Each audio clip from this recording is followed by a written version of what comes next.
Bueno, en esta ocasión vamos a ver el tema comunicación y cultura. Vamos a adentrarnos ya en lo que sería en el plan de estudios la unidad número 2, que, bueno, habla sobre el área de comunicación específicamente. Y bueno, allí tenemos un autor importante, significativo, que es Armand Matellart. Armand Matellart es un autor canadiense que aún vive, tiene algo así como 78 años, ¿sí? Y él se propone realizar un rastreo histórico sobre la noción de comunicación, cómo ha evolucionado la noción de comunicación. Quiere comprender el mecanismo por el cual la comunicación se constituyó como disciplina científica. Estamos en el prólogo del libro La invención de la comunicación, de dicho autor. Así que lo pueden buscar en internet, se baja fácilmente en PDF, son muy poquitas páginas, ¿sí? Muy poquitas páginas, hablamos de 6-8 páginas, como mucho, cortitas, y creo que son 6 páginas. Y bueno, también les digo que lógicamente si alguna de ustedes ha podido bajarse el programa gratuito para celular de Scanner, lo puede escanear y si lo tiene en papel, ¿no? Alguna que haya recursado o que tiene el material de otra compañera y lo puede distribuir entre sus compañeras. Eso también es genial, es una muy buena oportunidad para que todas puedan acceder, ¿sí? Por WhatsApp se puede reenviar. Digo esto como chance para poder hacer circular el material y que todas puedan acceder al mismo. Bueno, en ese texto Matellart plantea que hay que hacer un revisionismo del concepto de comunicación. Y para ello, bueno, nada mejor que revisar el famoso siglo XVIII, que es un siglo muy significativo por todos los cambios políticos, económicos y culturales que se dieron con la Revolución Industrial en Inglaterra, con la Revolución Francesa, ¿está bien? Y que realmente modificaron las sociedades de raíz, por completo, definitivamente, por completo. Por eso es que él elige anclar en ese siglo. Para responderse, recuerden el interrogante, ¿cuándo se constituye la comunicación como disciplina científica? Bueno, él advierte que en el siglo XVIII hay unos registros muy importantes que son de los enciclopedistas franceses. Los enciclopedistas franceses, encabezados por Diderot, también Voltaire y muchos otros académicos, lo que hicieron fue, bueno, como la palabra lo indica, una enciclopedia, un registro de datos como si fuera un gran diccionario, lo que tenemos en la actualidad a mano, que es el Wikipedia. Como ellos no tenían internet en el siglo XVIII, entonces optaron por sistematizar todos los saberes de las ciencias y las artes. Por eso se los conoció como los enciclopedistas, porque fueron los primeros que encararon tamaña empresa, la de configurar una gran enciclopedia de los saberes iluministas, como verán, de los saberes burgueses, de lo que les interesaba a ellos, que es el conocimiento de las ciencias y las artes. Entonces, Matellart, que insisto, es un autor que actualmente vive, elige ir a ese siglo XVIII, sobre todo por los documentos que allí aparecen. Y entonces revisa las enciclopedias francesas y encuentra que está definida la comunicación. Hay un antecedente significativo. La comunicación, dicen Diderot y Voltaire en las enciclopedias, es una herramienta al servicio de las ciencias y las artes. Advierten entonces que lo que se está observando, lo que está observando Matellart, es que la comunicación no está vista como una disciplina científica independizada, sino que al servicio de, esa es la frase significativa, al servicio de, y entonces con ello entendemos que está subsumida a otras disciplinas. Por lo tanto, Matellart entiende y se responde que verdaderamente la comunicación no está concebida como ciencia en el siglo XVIII, aunque sí hay antecedentes significativos. También en las enciclopedias encuentra que estos autores expresaron la raíz etimológica del término comunicación. ¿Qué significa etimología de un término? Bueno, la historia de la palabra. Y la historia de la palabra comunicación está relacionada con comunidad, con contigüidad y con cultivo. Entonces uno puede pensarlo cronológicamente ello. Como verán, la palabra es muy parecida: comunicación, comunidad, cultivo, contigüidad. Tiene la misma raíz. Y me gustaría pararme acá, hacer un paréntesis para explicar por qué la comunicación deviene del cultivo, que aparentemente no tendría mayores conexiones. Bueno, es evidente que la transformación de la humanidad se dio a partir de la detección del ciclo del cultivo. Unos 10.000 años atrás, cuando el humano deja de ser nómade y pasa a ser sedentario, y eso sucede porque detecta el ciclo de la tierra y entonces cultiva, siembra y cosecha. Por lo tanto, en vez de arrasar con todos los alimentos de un lugar y después ir a otro, lo que hace es asentarse, quedarse en un lugar determinado. Por lo tanto, pasa a ser sedentario. Crea cultivo, crea comunidad y contigüidad con el otro, y entonces comunicación. Por eso la raíz etimológica del término comunicación es cultivo. Recuerden ustedes que la palabra cultivo no es un tema menor. No solo lo usamos para observar los albores del estudio de la comunicación. Piensen ustedes que el ciclo del cultivo lo tomó Darwin para marcar la diferencia entre los hombres antiguos y el hombre actual, el hombre que conocemos como Homo sapiens sapiens. Lo es porque desarrolla su capacidad cerebral y detecta el ciclo del cultivo. La historia, ¿qué te dice? Bueno, nosotros podemos estudiar todo aquel tiempo remoto en el cual se hayan dejado documentos escritos, y esos documentos escritos por lo general están relacionados con la creación de comunidades, de ciudades, tal vez no las ciudades que conocemos en la actualidad, pero bueno, las ciudades de antaño. Y todo eso se da en relación al ciclo del cultivo. Por eso el cultivo es trascendental en la constitución de la humanidad. ¿Qué te dice el historiador? Yo puedo estudiar todo lo que es historia a partir del ciclo del cultivo en adelante. Lo que es prehistoria no es mi campo de acción. Eso se lo dejo a los antropólogos. Así que vean ustedes que todos, más o menos, todas las disciplinas toman ese corte, ¿no? Ese registro, que según los libros de texto que consulten les pueden decir que data de 7.000 años atrás, 8.000 o 10.000 años atrás. Yo recién dije 10.000, pero bueno, no hay un dato certero exacto como podrán imaginarse, y versa y varía según cómo versan y varían los libros. Bien, entonces Matelart, en ese registro, estudio monográfico, rastreando el concepto de comunicación, advierte que en el siglo XVIII no está constituida como disciplina científica. Entonces revisa el siglo XIX, que es el que sigue, y allí advierte básicamente que en el siglo XIX la comunicación está subsumida a lo que tiene que ver con el servicio de prensa que realizan los medios de la época, que son sobre todo los diarios y las revistas por suscripción, hacia la población. Pero no hacia cualquier población, hacia la población burguesa, hacia las grandes empresas.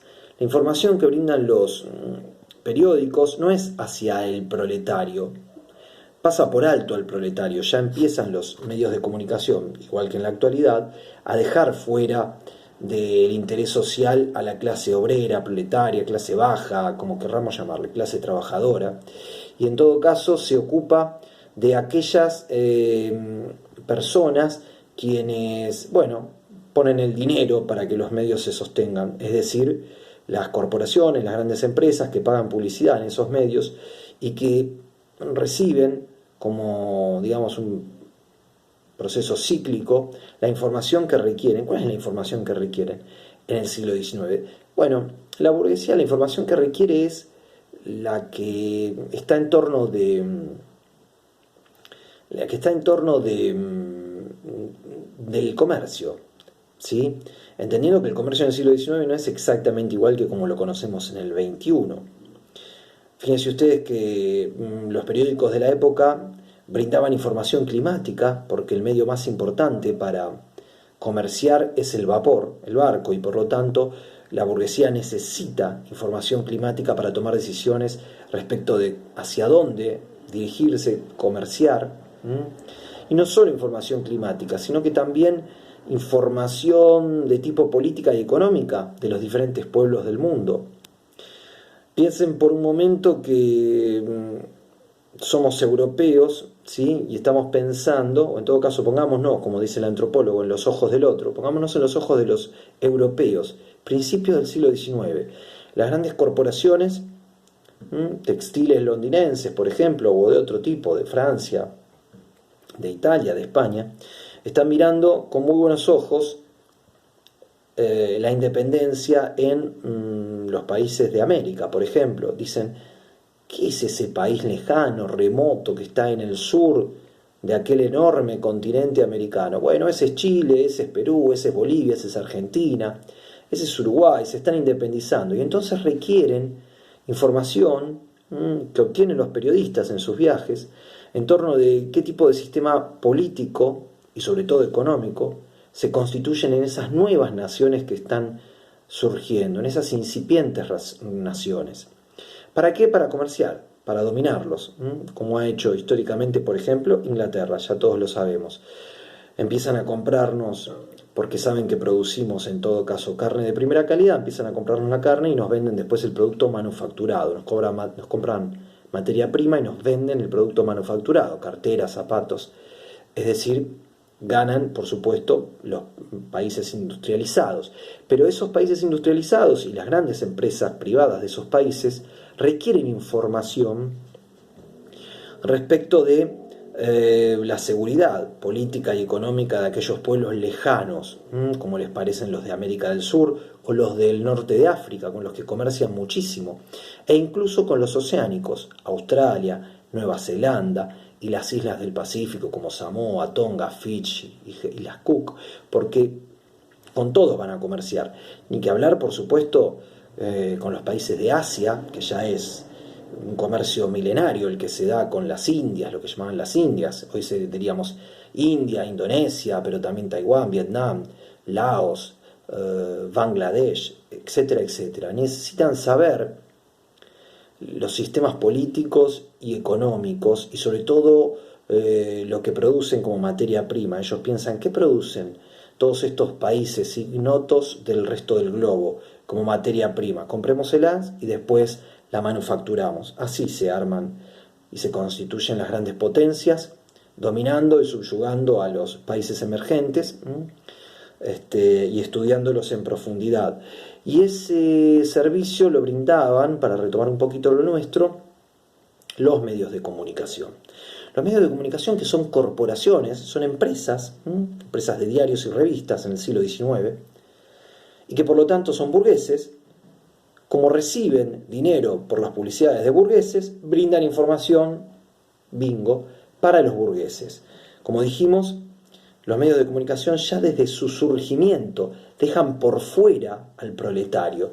El proletario se organiza sobre todo políticamente y entonces mediáticamente se constituyen algunos órganos de difusión, como son la prensa obrera, ¿está bien? Como podría ser, bueno, en Argentina en la actualidad no solo tenemos prensa obrera o prensa de izquierda, también hay algunos medios que, poquitos, ¿no? Por supuesto, que se dedican a la clase obrera, trabajadora. Los demás, las grandes corporaciones, en Argentina hay sobre todo tres, el Grupo Clarín, el Grupo La Nación, el Grupo América, bueno, nacen como el resto de Europa y de Estados Unidos y la verdad del resto del mundo, como burgueses que se dedican para los burgueses, para el pensamiento, para reafirmar el pensamiento conservador.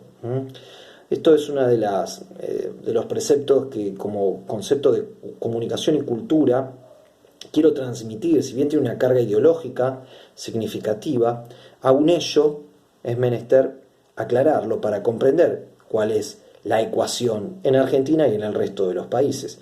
Los medios de comunicación son grandes empresas y interactúan con otras grandes empresas a través del espacio publicitario que le brindan y defienden esos derechos. Por lo tanto, se reafirman en el pensamiento burgués tradicional, conservador, o bueno, hay un montón de denominaciones. La ciencia política diría el pensamiento de derecha.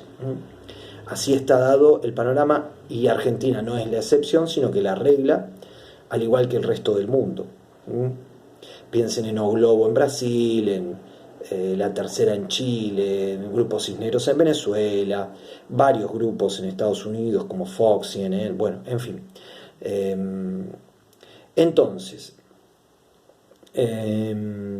continuando, ¿qué advierte Matelart? Que en el siglo XIX la comunicación es mercantil. Esa es la categoría conceptual que utiliza. Una comunicación mercantil que se brinda, sobre todo, para distribuir la información que va requiriendo la sociedad económica y política de la época, que insisto, verdaderamente no es muy distinta a la actual, no es muy distinta.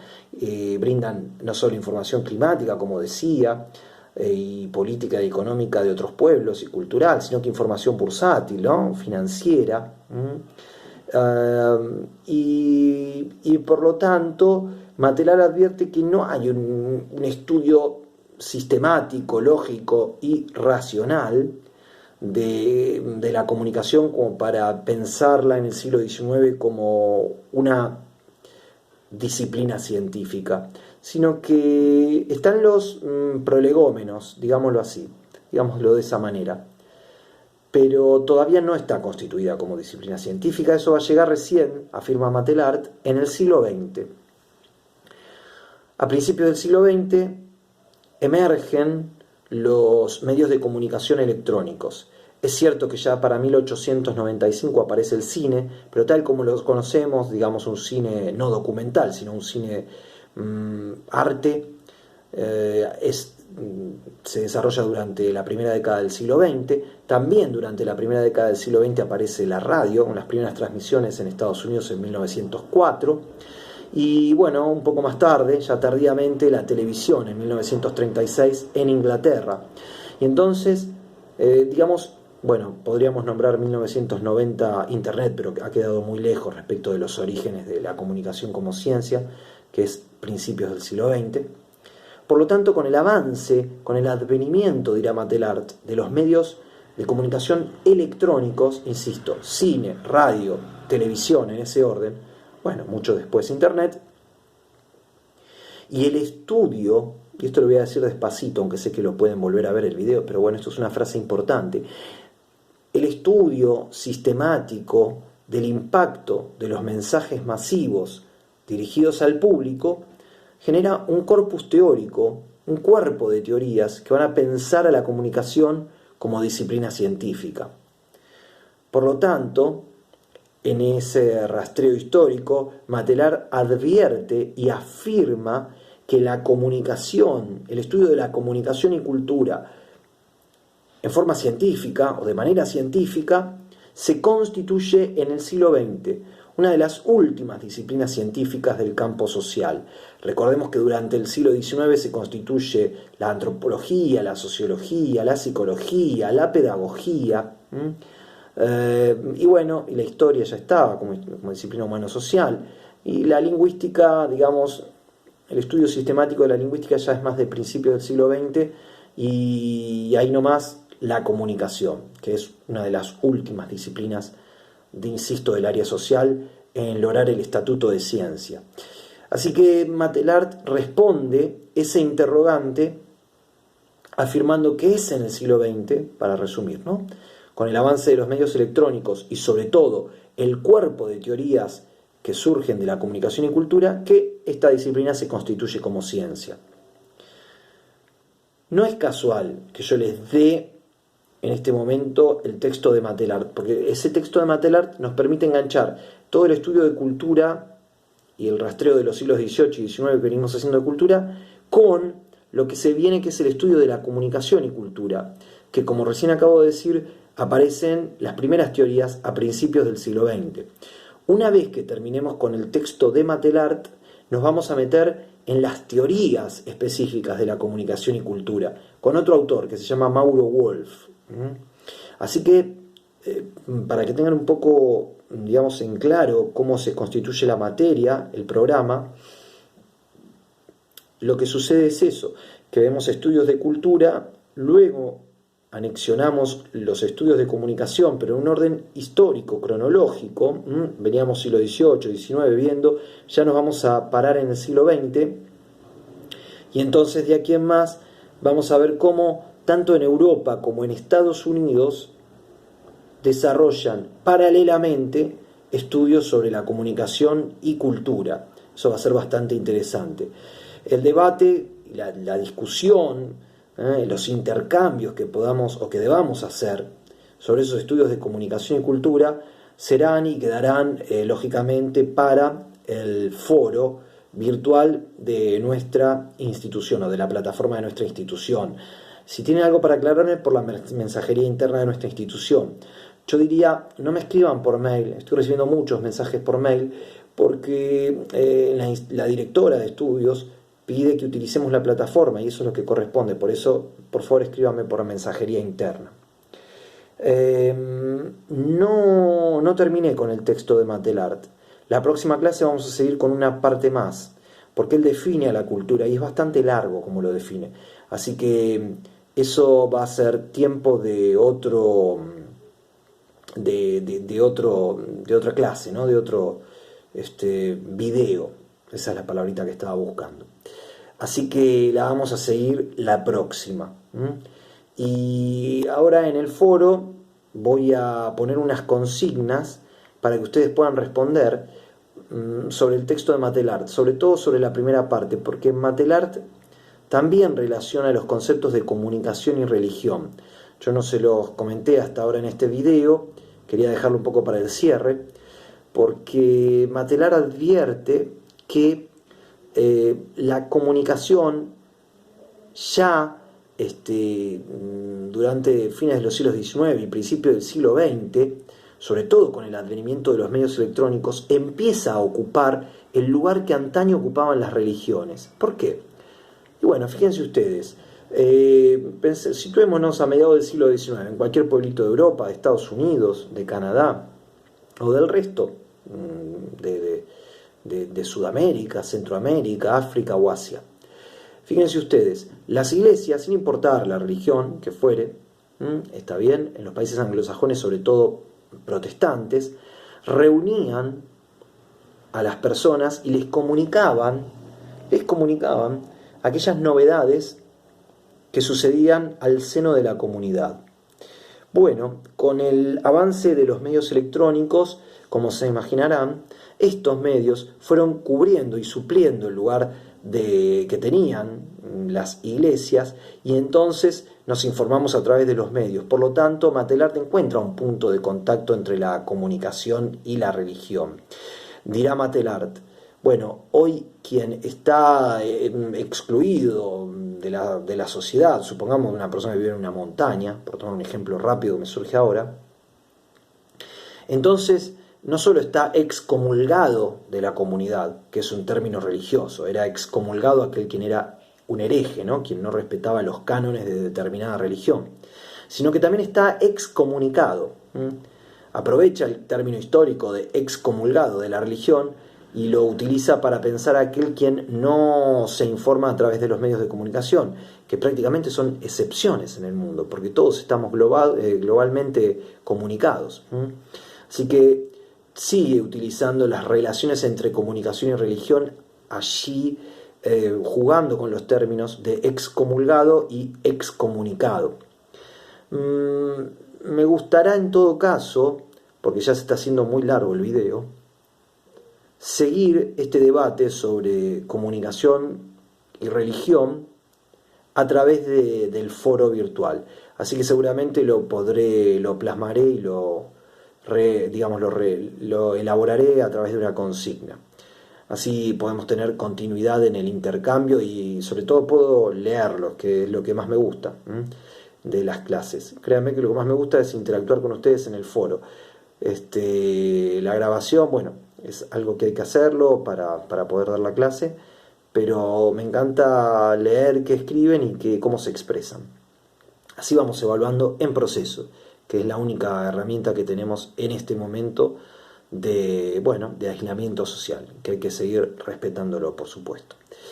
Nada más por ahora. La seguimos la próxima, recuerden, voy a usar una clase más para terminar con el texto de Matelart y después sí, ya nos meteremos en el corpus teórico. Corpus es una palabrita del latín, en el cuerpo de teorías, sería la traducción de la comunicación y la cultura, que supongo que también va a ser bastante entretenido. Así que bueno, voy a cambiar de mano para poder saludar y decirles que nos vemos la próxima. Uy, se me cansó la mano. Bueno, chau a todos.